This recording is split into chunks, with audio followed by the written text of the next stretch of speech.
Jason Rzucidlo reporting from Wayne State University's Law School for a meeting of the Model D Speaker Series.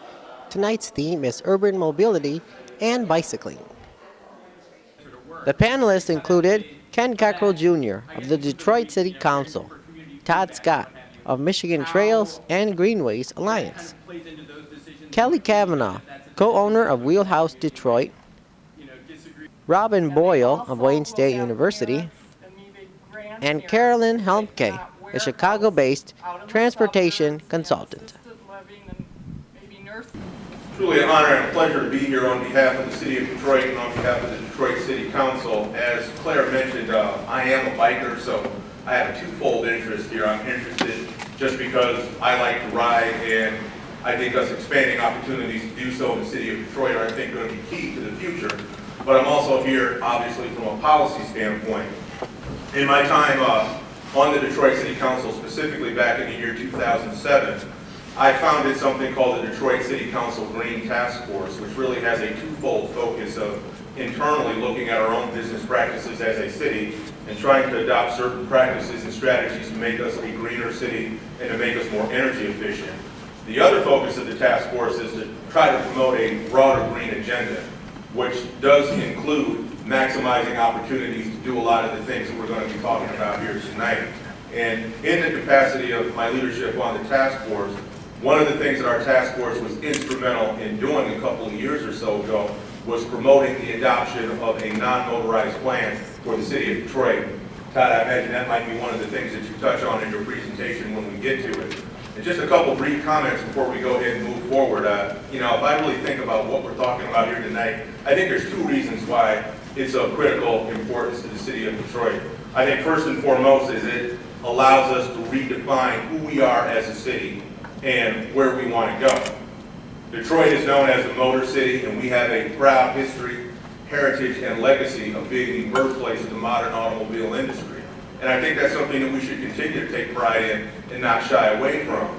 But the fact of the matter is, just because we're the birthplace of the modern automobile industry doesn't mean that we shouldn't be looking at maximizing opportunities to promote other types of transportation, whether that's biking, whether that's promoting the growth and development of rapid transit, or whether that's making the City of Detroit more walkable and more pedestrian friendly. I think one of the other reasons why it's of critical importance as well is just for health reasons. I'm sure a lot of you have heard the statistics, seen a lot of the studies that have consistently shown the City of Detroit often ranked in the top 5 of being one of the fattest cities in the country, cities with one of the highest obesity rates. So I think from the standpoint of promoting a health agenda, getting people out there walking, getting people out there riding, making Detroiters healthier, this is also of critical importance. So that's kind of my 2 cents and part of the reason why I think this whole idea of a broader, non-mobilized transit agenda is something that we all need to embrace and try to move forward in a progressive way. So with that in mind, just to lay down a couple of ground rules, my understanding of how we're going to operate from here is we're going to hear from Todd, and he's going to do a brief presentation. Following that, we're going to go into the panel discussion. Each of the panelists is going to go in a certain order. It's going to be given an opportunity to say a few words about who they are, and we'll also do a specific presentation. I will leave it up to you in terms of whether you would prefer to speak from the microphones at the table or if you want to come up here. Once we have run through all the panelists, then we're going to go to audience Q&A. I think we'll spend about a half hour on that, maybe a bit more, depending on how much time we have left. So with that, I'm going to turn it over to Todd. Let's give him a big round of applause.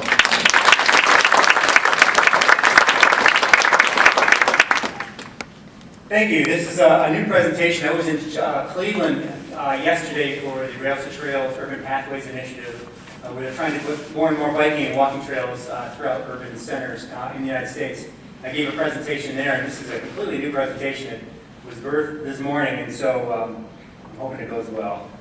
I want to talk a little bit about some of the groups that are involved working with the city to make biking and walking and trails a reality here. My position is funded currently through the Kellogg Foundation as part of their Food and Fitness Collaborative. They're working with 9 different urban areas throughout the United States where they are trying to improve access to healthy foods.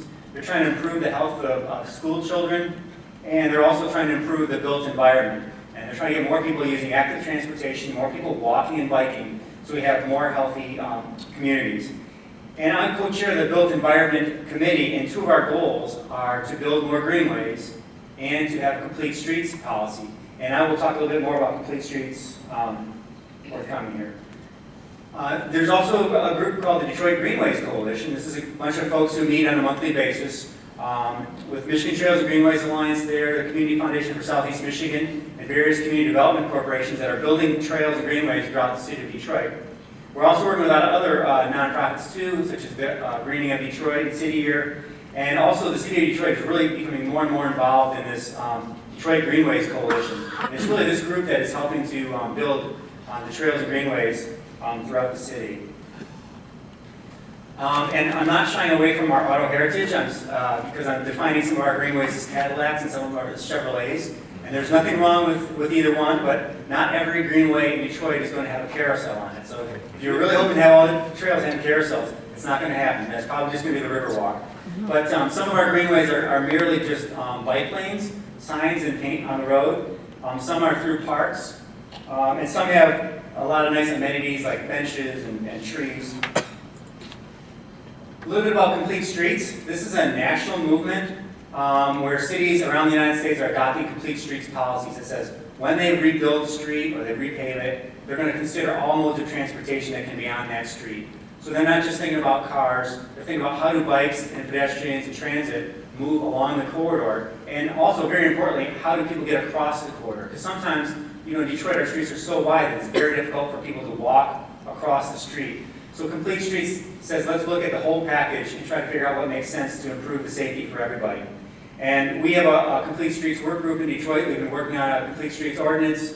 We're working through some issues with DPW and working with the City Planning Commission. The Health Department has been a great leader on this. Very thankful for that. And if you want more information or if you want to help and sign up to register your support, we have a website, DetroitCompleteStreets.org. So as Councilman Cockrel mentioned, we have a non-motorized master plan. This was created in 2006 and I believe it was passed in 2008. Calls for bike lanes on a lot of the roads by making complete streets, by doing what we call road diets. We often have excess road capacity where there's not as many cars on the road as there used to be. So we take a lane away and add 2 bike lanes, and we can add bike lanes very cheaply in the city of Detroit. And since our last Model D meeting a couple years ago, the city has gotten much more active in getting this implemented. We formed an internal and external task force that meets on a quarterly basis. And so we're getting more and more projects in the city that are going to have bike lanes on them.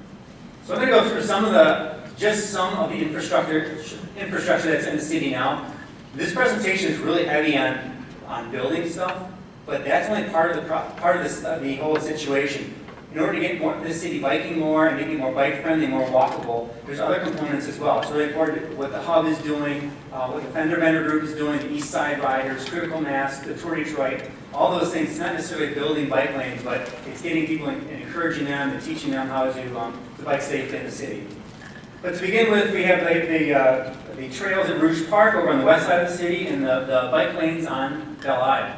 So this is our beginning point. Then we added Connor Creek Greenway, which is on the east side of Detroit. When it's completed, it's going to run from the Detroit River up to 8 Mile. And with cooperation from the city of Warren, we're working on that. We're trying to cross over 8 Mile and continue into Warren up to the Civic Center. A portion of this is already completed by the city airport.